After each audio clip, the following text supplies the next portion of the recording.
یہ کہتے ہیں کہ ایک 10-11 سالہ بچہ اگر نماز پڑھ رہا ہے تو بعض لوگ آ کے اس کو ہٹا کے سائیڈ میں کر دیتے ہیں اور خود نماز پڑھنا شروع کر دیتے ہیں. کیا حکم شرع ہوگا؟ کیا بچے کی نماز رہے گی یا ٹوٹ جائے گی؟ لیکن پہلی بات تو یہ کہ اگر بچے کے 3 قدم انہوں نے چلوا دیے، ہٹایا بچے نے 1 2 3 قدم، تو بچے کی نماز ٹوٹ گئی. اسے دوبارہ نماز یعنی نیت دوبارہ باندھنی ہوگی. یہ تو ٹوٹنے کا مسئلہ ہو گیا. آپ ذرا جو جتنے ہمارے بزرگان دین سن رہے ہیں وہ ذرا سماعت فرمائیں. مسئلے ہمیں بالکل پتہ نہیں ہوتے، دین کی ABC ہم نے سیکھی نہیں ہوتی، لیکن یہ 45 سال سے نماز پڑھ رہے ہیں، ان کے سفید داڑھی ہے، یہ صاحب جو ہیں مسجد کے انتظامات میں حصہ لیتے ہیں، تو سب سے بڑے مسجد کے مفتی یہی ہیں. یہ جو کریں گے وہ صحیح کریں گے. اب اچھی طرح سمجھ لیں کہ شرعی مسئلہ کیا ہے. یہ یاد رکھیں کہ جو نیت کا اہل ہو، جس کو شریعت نے جس کی نیت کو ویلڈ مانا ہے، وہ مسلمانوں میں 7 سال کا بچہ ہوتا ہے. یعنی جب وہ 8ویں سال میں لگ جائے تو وہ باقاعدہ نیت کا اہل کہلاتا ہے.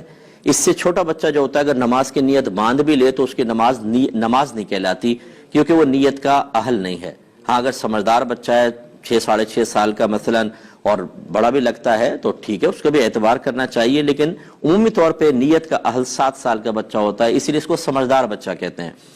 یہ اعلیٰ حضرت امام علیہ سنت دیگر اکابرین نے فرمایا کہ اگر تو بچے جماعت کے ہونے سے پہلے ہی 2-4 جمع ہیں تو ترتیب یہ ہوگی کہ پہلے بڑے ہوں گے پھر بچے پیچھے کھڑے ہوں گے.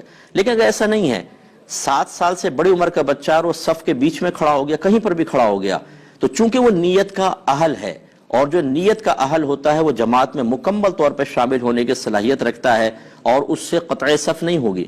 قطع صف اس سے ہوتی ہے، صف کٹتی اس سے ہے جو نیت کا اہل نہیں ہوتا. تو اتنا چھوٹا بچہ اگر شامل ہوتا تو اس کو پیچھے کر سکتے تھے، لیکن جو 7 سال کا بچہ ہے وہ تو نیت کا اہل ہے، جہاں چاہے کھڑا ہو جائے.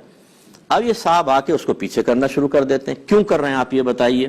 کہاں سے آپ نے شرعی مسئلہ سنا کہ 7 سال کا بچہ کو بھی آپ پیچھے کریں گے؟ اور بعض تو اس سے بڑھ کر ایک نادانی کو ثبوت دیتے ہیں.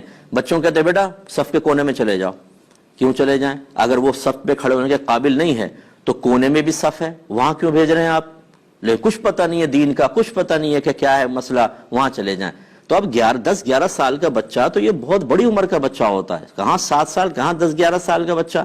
اسے پیچھے کرنے والا گناہ کبیرہ کا مرتکب ہے، شدید گناہ کبیرہ.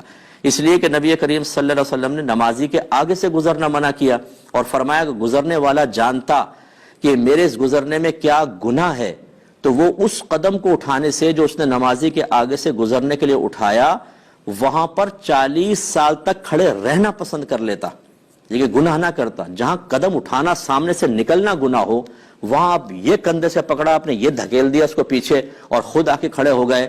یہ اتنا بڑا حرام اور گناہ کبیرہ جو آپ کر رہے ہیں، اس کے کوئی آخرت میں وبال نہیں ہے. لیکن چونکہ آپ کی داڑھی ہے، چونکہ آپ 45 سال سے نمازیں پڑھ رہے ہیں، کیونکہ آپ کے بال سفید ہو گئے ہیں، اس لیے جو چاہے کریں. تو اس لیے جو ہمارے ایسے بزرگ سن رہے ہیں، کوئی میرا خدا نہ خواستہ کسی کی تحقیر کرنا مقصود نہیں ہے، لیکن جو جہالت کا مظاہرہ کرے گا اس کو عزت دینے کا بھی شریعت نے حکم نہیں دیا ہے. ایسے لوگوں کو خدا کا خوف کرنا چاہیے. اور بچے ویسے ہی ہمارے مسجدوں میں نہیں آتے، یہ اس قسم کے لوگ جو ڈانٹ ڈپٹ کے ادھر جاؤ، کونے میں جاؤ، کیوں بیچ میں کھڑے ہوئے، پیچھے دھکا دے رہے ہیں، بچے مایوس ہو کے چلے جاتے ہیں.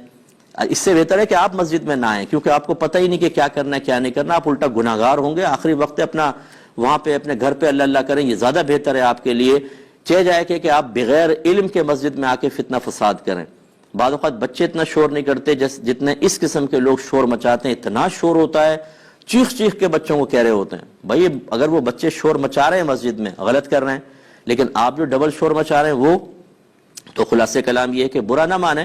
ہمارے الفاظ بعض اوقات آپ کو سخت محسوس ہوں گے، لیکن اگر نبی کریم صلی اللہ علیہ وسلم ایسی چیز ملاحظہ فرماتے تو آپ اسی طرح جلال میں تشریف لاتے ہیں. اصل میں ہم نے تو پڑھی نہیں حدیثیں، سرکار کی رحمت کے واقعات تو پڑھے ہیں، ذرا جلال کی بھی پڑھ لیں کہ نافرمانی رب پہ سرکار صلی اللہ علیہ وسلم کس طرح جلال میں تشریف لاتے تھے. یہ اس وجہ سے ہماری مسجدوں کا بیڑا غرق ہو چکا ہے.